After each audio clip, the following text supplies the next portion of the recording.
Today we are privileged to accompany the locals here at SITA, together with Equity Bank and other stakeholders for this restoration, a very noble exercise. And under our program, environmental soldier program, we are very much privileged to be here today, and we are planning to at least 100,000 trees today.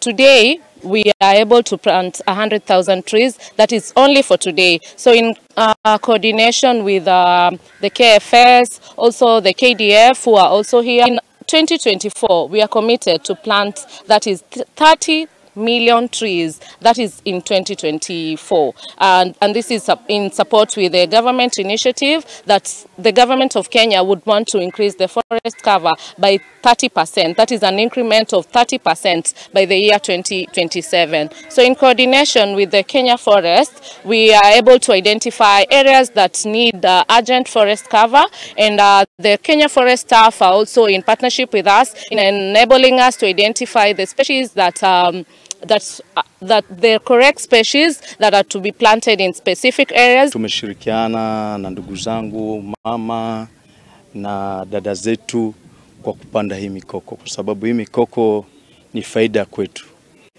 Kitambo tulikuwa tunapata samaki wengi, sasa hii samaki wamekuwa ni kidogo, samaki wamepungua kwa sababu ya kwa watu wanaharibu mikoko, wanaikata na kutengeza mambo yao mengine.